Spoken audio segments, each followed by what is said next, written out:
तूफानी रात में समुंदर की लहरें जोर जोर से उछल रही हैं।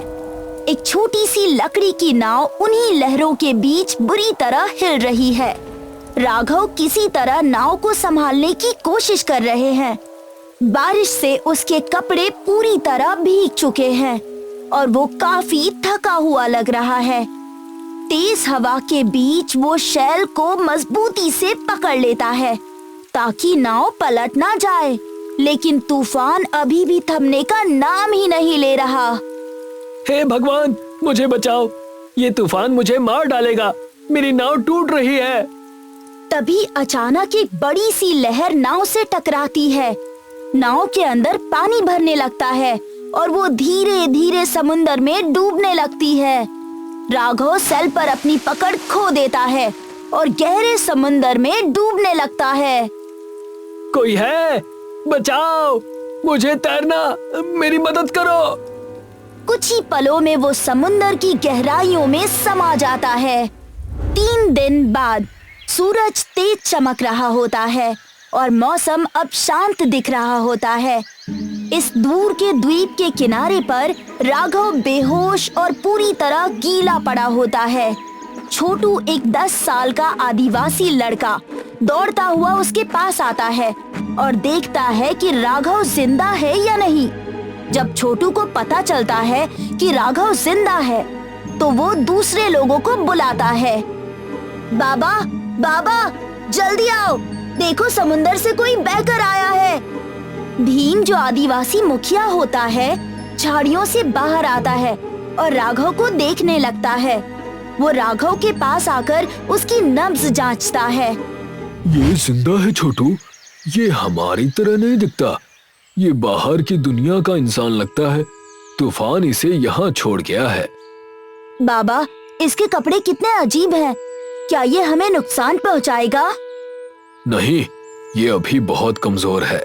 हम आदिवासी हैं, हम किसी भटके हुए को मरता नहीं छोड़ सकते। इससे अपने गांव में ले चलते हैं। भीम राघव को अपने कंधे पर उठा लेता है और द्वीप पर बसे अपने गांव की तरफ चल पड़ता है। छोटू भी उनके साथ साथ चलने लगता है। 1 हफ्ते बीत जाते हैं। राघव मिट्टी और बांस से बनी एक आदिवासियों की झोपड़ी में आराम कर रहा होता है। सोमा वहीं उसकी देखभाल कर रही होती है और उसका इलाज कर रही होती है। राघव धीरे धीरे अपनी आंखें खोलता है। उसकी धुंधली नजर धीरे धीरे साफ होने लगती है। सोमा को अजीब कपड़ों में देखकर वो चौंक कर उठने की कोशिश करता है, लेकिन कमजोरी की वजह से वो फिर गिर पड़ता है। सोमा उसे हाथ देती है और धीरे से उठने में मदद करती है। आराम करो, तुम बिल्कुल सुरक्षित हो। तुम्हारे शरीर में अभी भी ताकत नहीं है। मैं कहाँ हूँ? तुम लोग कौन हो? मेरी नाव कहाँ है? मुझे मेरे गांव जाना है। तभी भीम ताजे जंगली फलों की टोकरी लेकर झोपड़ी में आता है। भीम फलों को कोने में रखकर राघव के पास जाता है। ये हमारा घर है। तुम्हारी नाव टूट गई पर तुम्हारी जान बच गई। ये जड़ी बूटी का रस पियो। सोमा राघव को हरे रस का एक कटोरा देती है। राघव कुछ देर के लिए रुकता है, लेकिन रस की खुशबू उसे ठीक लगती है। राघव धीरे धीरे रस पीता है। उसका स्वाद उसे अच्छा लगता है। ये क्या है? ये तो बहुत स्वादिष्ट है और मेरा दर्द कम हो रहा है। ये जंगली जड़ी बूटियाँ और जंगली शहद है। हमारा जंगल ही हमारी सबसे बड़ी दवा है। राघव उन दयालु आदिवासी लोगों को देखता है और समझ जाता है कि वो सुरक्षित है। वो फिर से अपने बिस्तर पर आराम से लेट जाता है। कुछ हफ्ते बीत जाते हैं। राघव अब लगभग ठीक हो चुका है। वो भीम और छोटू के साथ जंगल में चल रहा होता है।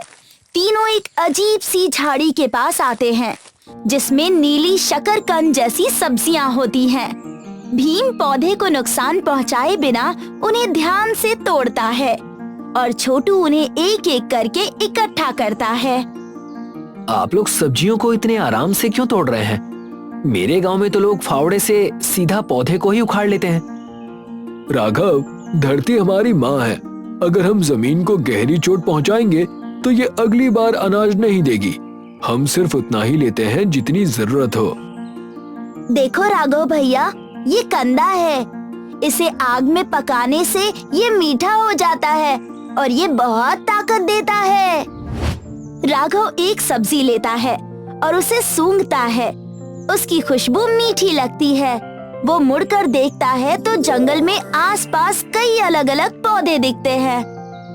हम शहर में इतनी खादें और दवाएं डालते हैं, फिर भी खाने में ये खुशबू नहीं होती। आपका जंगल तो खजाना है। जंगल तभी खजाना रहता है जब तुम लालच नहीं करते। चलो आज तुम्हें जंगल का खाना बनाना सिखाते हैं। वो तीनों आगे बढ़ते हैं और अपनी टोकरियों में कई तरह के फल और सब्जियां इकट्ठा करते हैं। रात को सोमा गांव के बीच में खुली जगह पर खाना बनाने की तैयारी करती है। सोमा तोड़ी हुई नीली सब्जियों को पानी के बर्तन में धोती है, फिर उनके टुकड़े करती है और फिर उन्हें काटती है। वो बिना तेल के उन सब्जियों में जंगली मसाले और लाल फल का रस मिलाती है।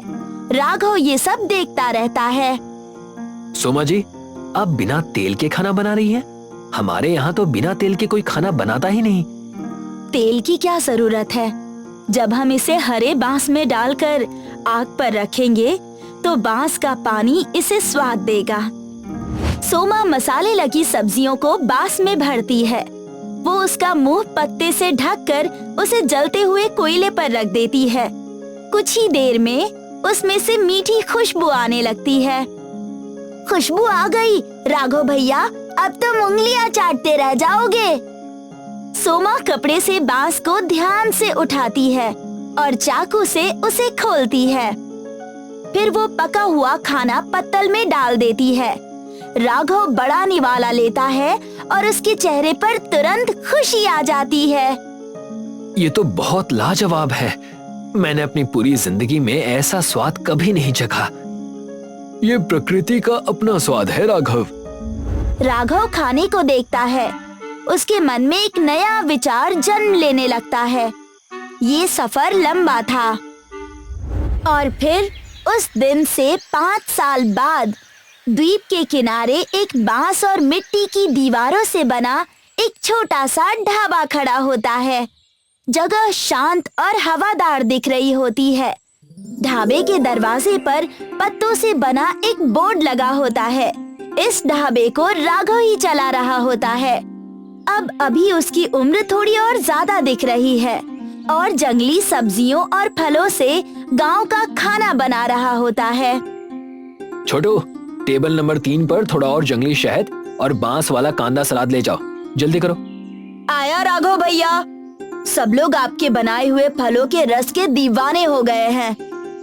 छोटू अब बड़ा लग रहा है और राघव के हर काम में मदद कर रहा होता है।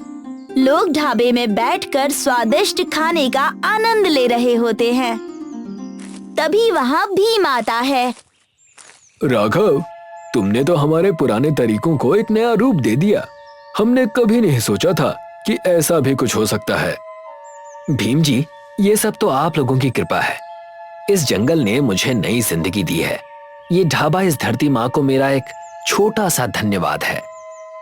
माहौल शांत होता है। प्राकृतिक खाने की खुशबू और लोगों की खुशी से भरा हुआ माहौल। राघव, भीम और छोटू इसे खुशी से देखते हैं। और फिर एक दिन द्वीप के किनारे एक मोटर बोट आती है। कबीर, एक समझदार दिखने वाला जवान आदमी, बोट से उतरता है। उसके पीछे एक कैमरामैन भी उतरता है। कबीर मुस्कुराते हुए आसपास देखता है, फिर कैमरा के सामने रिपोर्टिंग शुरू करता है। दोस्तों, 5 साल पहले एक मछुआरा तूफान में गायब हो गया था। सबने सोचा कि वो मर गया, पर कुछ दिन पहले ही एक समुद्री जहाज ने इस अनजान गुलाबी द्वीप पर एक ढाबा देखा। क्या राघव जिंदा है? आइए देखते हैं। कबीर और कैमरामैन ढाबे की तरफ बढ़ने लगते हैं, लेकिन रास्ते में उन्हें छोटू दिख जाता है। कबीर उससे बात शुरू करने की कोशिश करता है। क्या तुम इसी द्वीप से हो? क्या यहाँ राघव नाम का कोई आदमी रहता है जो शहर से आया था? आप लोग कौन हो और ये अजीब काली सी चीज क्या है? हम बाहर के लोगों से बात नहीं करते। डरो मत, हम कोई दुश्मन नहीं है, हम बस राघव से मिलना चाहते हैं। छोटू कुछ देर के लिए हिचकिचाता है, लेकिन कबीर उसे सच्चा लगता है। वो उन्हें ढाबा ले जाने का फैसला करता है। कुछ समय बाद छोटू कबीर और कैमरामैन को ढाबे तक ले आता है। कबीर राघव को जिंदा देखकर हैरान रह जाता है। आप सच में राघव हैं? आप जिंदा हैं? आपके गांव वाले तो आपको मृत मान चुके हैं। हाँ, मैं ही राघव हूँ, पर अब मैं इस जंगल का हिस्सा हूँ। आइए, आप इतनी दूर से आए हैं, पहले कुछ खा लीजिए। राघव उन्हें टेबल पर बिठाता है और जंगली सब्जियों और फलों से बना हुआ खाना परोसता है। कैमरामैन सब कुछ रिकॉर्ड करता है। ये क्या है राघव जी? आप पहले एक निवाला तो खाइए, फिर खुद फैसला कीजिए कि कैसा लगा। कबीर हिचकिचाते हुए एक निवाला लेता है और उसे वो तुरंत पसंद आ जाता है। ओह माय गॉड, ये स्वाद तो बेमिसाल है। इसमें तो एक अलग सी ताजगी है। राघव किचन के दरवाजे के पास खड़े भीम और सोमा को देखता है। तीनों एक दूसरे को देखकर मुस्कुराते हैं। वहाँ रहते हुए राघव कबीर को हरे भरे जंगल में घुमाता है। वो उसे प्रकृति की सुंदरता और जंगली फल दिखाता है। राघव उसे नए लगाए हुए पौधे और बड़े पेड़ भी दिखाता है। कैमरामैन सब कुछ अपने कैमरा में रिकॉर्ड करता रहता है। राघव जी, आपका खाना तो कमाल का है, पर जंगल से रोज फल तोड़ने से क्या जंगल खत्म नहीं हो जाएगा?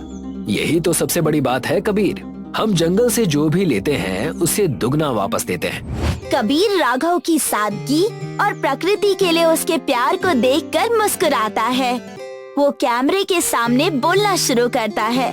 दोस्तों, ये एक अद्भुत सीख है। जहाँ शहरों में लोग जंगल काट रहे हैं, वहाँ ये आदिवासी समुदाय और राघव मिलकर प्रकृति को और जिंदा बना रहे हैं। कैमरामैन जंगल का पूरा चक्कर लगाता है और अलग अलग तरह के फल सब्जियों को रिकॉर्ड करता है। और कुछ दिन वहाँ बिताने के बाद कबीर आदिवासी ढाबे के सामने खड़ा होता है। तो दोस्तों, ये थी कहानी आदिवासी ढाबे की। ये सिर्फ एक ढाबे की कहानी नहीं है, बल्कि ये एक सबक है कि हम कैसे प्रकृति को नुकसान पहुंचाए बिना एक बेहतर जिंदगी जी सकते हैं। राघव अब शहर वापस नहीं आएंगे, क्योंकि उन्हें उनका असली परिवार और सुकून यहाँ मिल गया है। कबीर राघव की तरफ मुड़ता है। आपका बहुत बहुत धन्यवाद राघव जी, हमें ये रास्ता दिखाने के लिए। आपका भी धन्यवाद। बस दुनिया से कहिएगा कि जंगल को बचाए रखें, तो जंगल हमें कभी भूखा मरने नहीं देगा। कबीर सहमति में सिर हिलाता है। इसके बाद कैमरामैन रिकॉर्डिंग बंद कर देता है और कबीर और कैमरामैन अपनी बोट में बैठकर द्वीप से चले जाते हैं। राघव आदिवासी समुदाय के साथ वहीं उसी द्वीप पर रहता है और अपना मिट्टी से जुड़ा आदिवासी ढाबा चलाता रहता है। कहानी यहीं खत्म होती है।